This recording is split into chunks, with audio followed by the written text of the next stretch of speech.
Baiklah teman-teman, kali ini kembali lagi dengan channel Ardani Berbagi Ilmu dengan moto hidup dengan ilmu, maka semuanya serba mudah. Oke, kali ini saya akan membahas tentang temuan-temuan yang ada di lapangan sesuai dengan request teman-teman. Seperti kemarin ada yang dari lapangan telepon sama saya mengenai gangguan seperti indikasi seperti ini. Dan sekarang sudah normal ya. Saya akan membahas mengenai indikasi yang sering muncul seperti ini ya.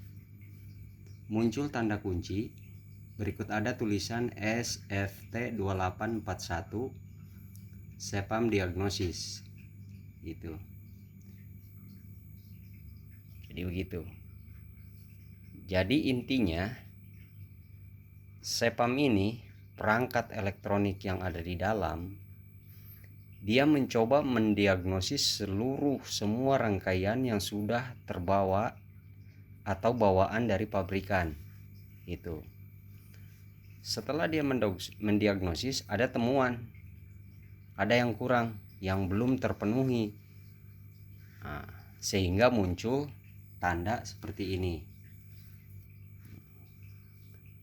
Di sini saya akan menjelaskan faktor utama penyebab munculnya tanda kunci ini adalah pertama,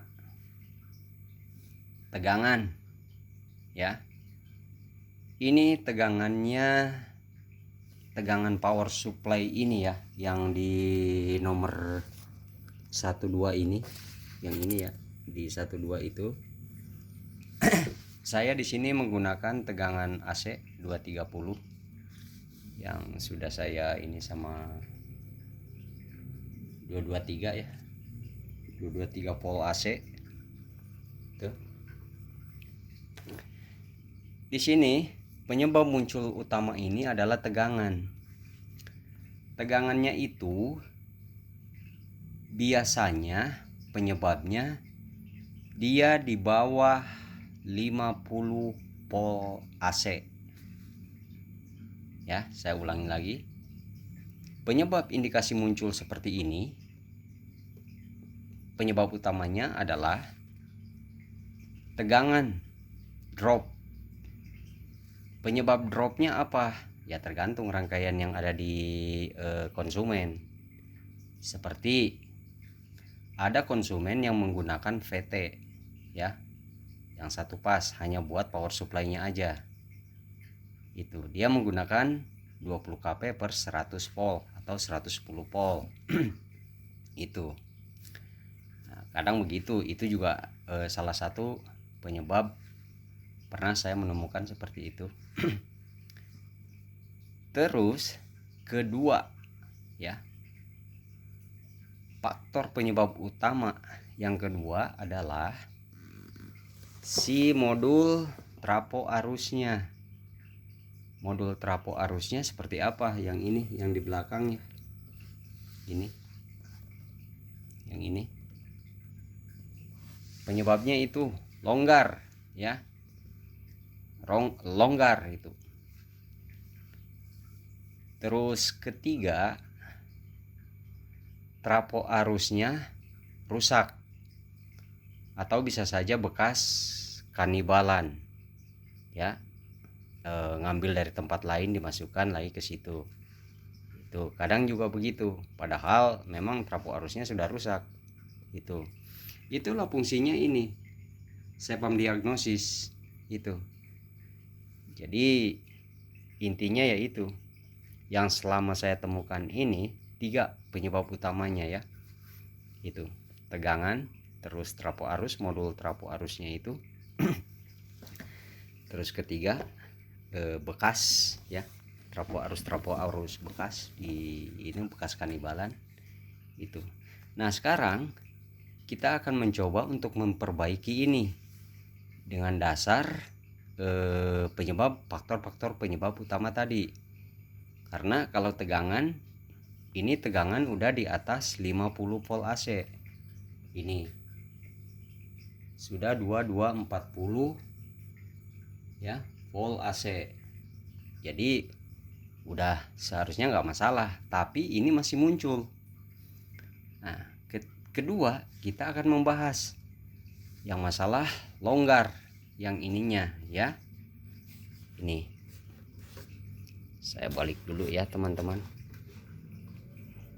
Ini ya, kita akan coba memperbaiki ya. Oke, kita akan coba memperbaiki. Mohon maaf ya teman-teman, karena saya menggunakan HP jadi agak ribet. Saya mau kencangkan ini ya, sesuai dengan apa yang saya bicarakan tadi. Saya kencangkan si modul trafo arusnya ini, itu ya. Saya kencangkan lagi yang satunya sebelahnya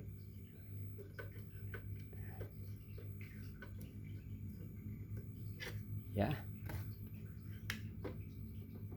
Setelah kencang seperti ini, kita lihat apakah masih muncul. Ternyata masih muncul.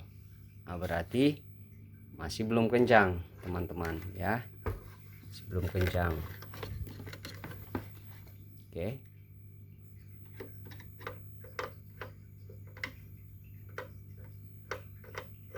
ini ya. Oke ya, masih muncul ya. Berarti apa? Ini harus kita off kan dulu ya. Ini power supply-nya, si tegangan ininya ya, kita cabut dulu seperti ini ya, mati. Nah, setelah kita udah pastikan semuanya udah kencang ya, kita colokkan lagi seperti ini ya. Kita tunggu dia mendiagnosis dulu, atau booting kalau di komputer mungkin.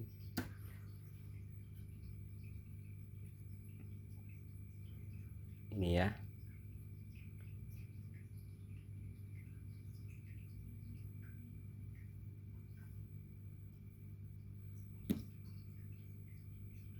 Betul ya, udah berhasil ya teman-teman. Jadi teman-teman yang ada di lapangan, semoga dengan video yang saya buat dalam durasi pendek ini bisa membantu teman-teman semua apabila mengalami kesulitan seperti tadi, muncul indikasi. Dan di video-video sebelumnya saya sudah membahas tentang seperti muncul pas rotasi di sini, earth fault, terus ground fault, unbalance, broken conductor atau apalah. Di reset dari panel ini itu tidak bisa ya, harus menggunakan software. Dan saya sudah memberikan di video-video sebelumnya mengenai tutorial mereset indikasi alarm itu dengan menggunakan software. Karena kalau misalnya kita mereset dari sini, itu tidak akan berfungsi. Dia bisanya dengan menggunakan software ya. Mungkin itu saja dulu teman-teman. Semoga apa yang saya bagikan ini bisa bermanfaat buat kita semua. Tetap sehat, jaga kondisi badan, semangat belajar dengan moto hidup dengan ilmu, kita akan lebih mudah ya. Demikian teman-teman, semoga bermanfaat buat semua. Terima kasih dari saya, cukup sekian.